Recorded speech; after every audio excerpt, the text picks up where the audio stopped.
Hi, I'm Seth Wilson, IT Administrator for East Texas Lighthouse for the Blind. I also teach App Camp. Today, I'll be showing you some of the new accessibility features in iOS 7.1. When Apple released iOS 7 last fall, it represented a huge step forward in the mobile operating system's graphical design, but some users, blind and sighted alike, took issue with some of the design elements. Fortunately, Apple's taken some of this feedback into consideration into its update, and as a result, the new version is much more stable and usable. Before we get into the update, though, we need to update our operating system. Just as a refresher, this can be done through Settings. Once you tap on Settings, make sure you're in the General section. In the top of General, you'll find Software Update, and it'll take a minute to search for the update. Now, ideally, you'll be connected to Wi-Fi. In fact, that's the only way you can update. And even though I'm not connected to power, shame on me, you should ideally be connected to power before you start this process. If you're low on battery, don't do it. There's nothing worse than losing power during an update. If all that's taken care of, tap on the download and install link,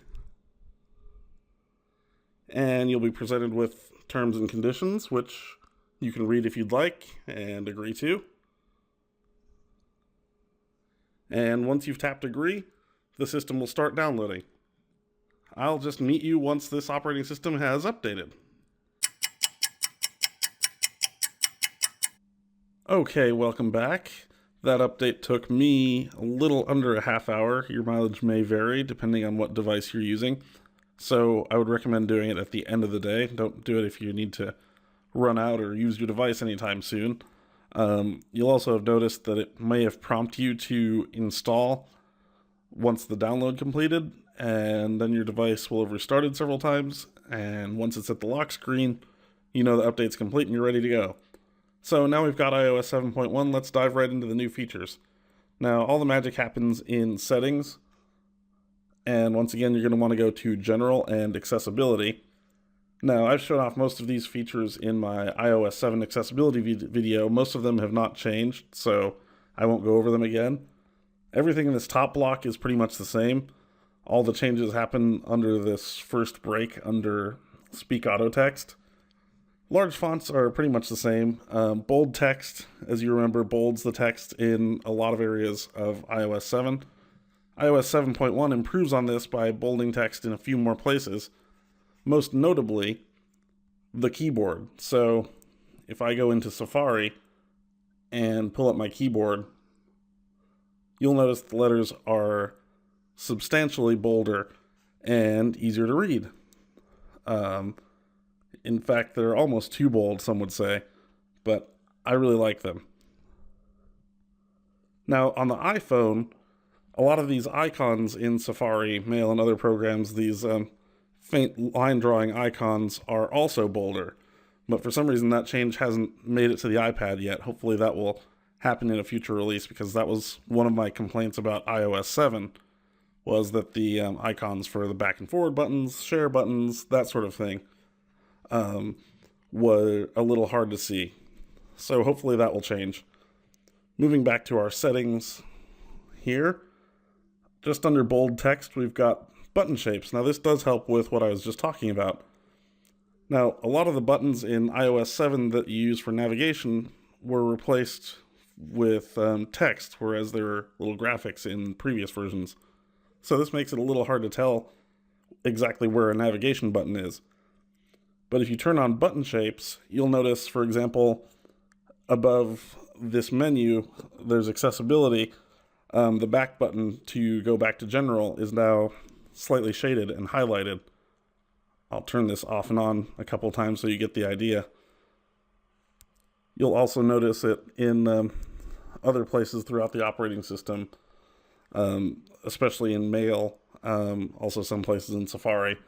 So it's just another little visual cue to let you know that there's a navigation button there. Now, under increased contrast, we have our normal reduced transparency, which you might remember will make the control center or notification center less transparent.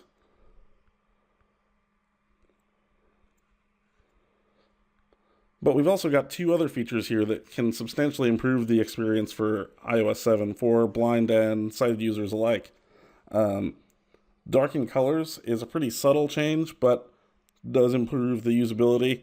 It, as the name suggests, darkens the colors a little bit on things like menu items. So again, if you look above the increased contrast menu here, the back button for accessibility, as I toggle that, the accessibility logo gets slightly darker when I have that on.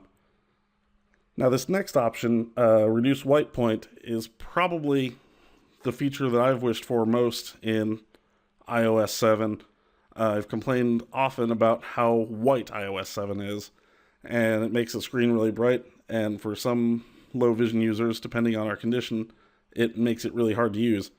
Now this reduce white point, as you'll see, reduces the white tint slightly.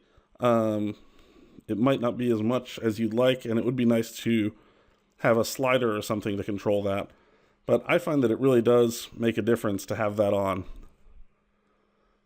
Rounding out the list here, we've got reduce motion, which, as you'll recall, will stop the icons from zooming in and out as you open and close items on your device. New in iOS 7.1, though, reduce motion will also reduce the motion of text messages in the iPhone. In iOS 7, they kind of bounce up against each other and have this weird sort of physics, which is neat, but might be jarring for some people. It also reduces the motion in the iOS 7 weather app on the iPhone. Neither of these apps are installed on my iPad, so I can't show you that, but trust me, they're there. So these are the accessibility changes in iOS 7.1. There are a host of other changes, including a new button for list view in the calendar, compatibility with various car displays, bug fixes, stability improvements.